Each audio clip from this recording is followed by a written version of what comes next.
Greetings in the name of our Lord Jesus Christ. It's good to see each and every one of you this day. But now we are starting to get used to our new realities. The birds are still singing and the snow is still falling. Children are still home and most activities around the world have been canceled or postponed. This being Holy Week, the churches would have been very busy with services and preparations for the Easter weekend gatherings. Families coming and going, feasts and chocolate in most households. This will be the Easter best remembered for only having those whom you live with for meals. These can be sacred times. They will be times when the world stops from the busyness of things and takes time to reflect. A time to hear those birds and to realize that going to and fro all the time with many, many activities is not as important as the time with family. We begin to realize through all of this that family are more important than all the things that used to consume our time. This Easter, as we stop to reflect, let us also remember who our neighbor is. The vulnerable people in our society, in our cities and towns, who may not have as much as we do. The ones who still need someone to bring them groceries so that they may eat.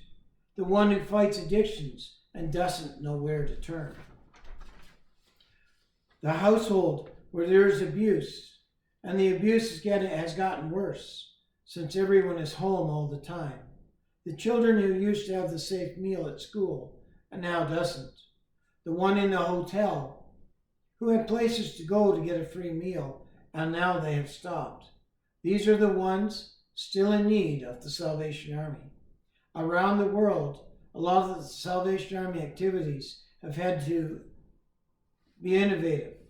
We have had to close most of the things that we have known for over 100 or more years. We were used to people coming to us, but now we have to go to the people. The doors of the church buildings might be locked, but I believe that we are doing church every day. As one comes for a hamper of groceries, we have shown them the true church. We are invited then to be with them emotionally and spiritually. This Easter, will you find yourself in church?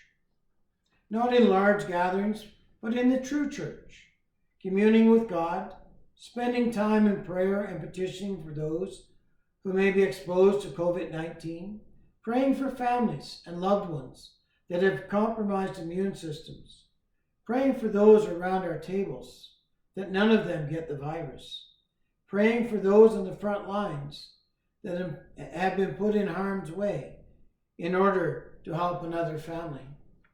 Pray for those who are grieving the loss of loved ones, whether through the virus or for other reasons. Pray for the leaders of our nations, that they stay safe and that they have the wisdom to know what measures need to be taken so that we can all be in community again. Pray for those who are used to being around others and now find themselves alone. This gives us a time to reflect on who our neighbor really is. This Easter, I invite you to celebrate the resurrection of our Lord Jesus Christ. The churches may be empty, but so is the tomb. Christ has risen. He has risen indeed.